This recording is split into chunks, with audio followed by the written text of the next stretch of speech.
Да јаеш брокула, треба спремен да си.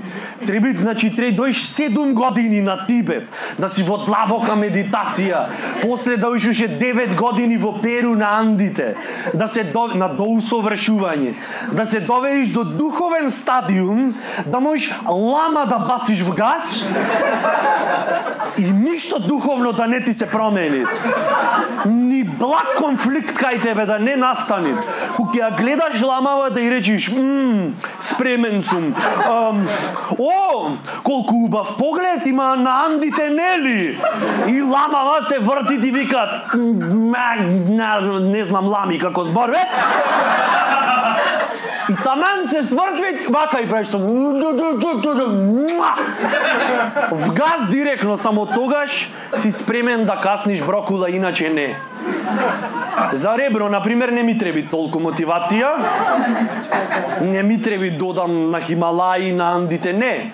Јас ви гарантирам, со 70% од машкава популација овде не се познаваме ептен, јас ви гарантирам дека сега рандом причина ќе најме за да направиме скара одма во моментов надвор. Дали сме за, господа? Нека говорат фактите. Чисто да сме чисти пред женскава популација, не ке речиме. Мора да имат причина, повод.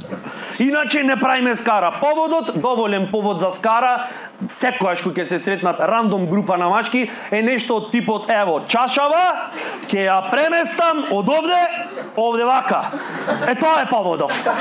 И е доволен за скара, разбираш? Секогаш, запали скара дома, ете ги другарите. Ти се јавуваат, брат, што правиш? Скарица. Ке тој ти поможиме. Не ми треба помош, окей сум. Заш бе, за спанајке така не идат? За спанајке треба да ги молиш, треба да ги убедиш, да ги бараш ти, да му речиш, брат, поминете четврток, сам сум дома, едно спанајке шо имам. Недела дена во фрижидерон кисни, печурки сами пораснаја.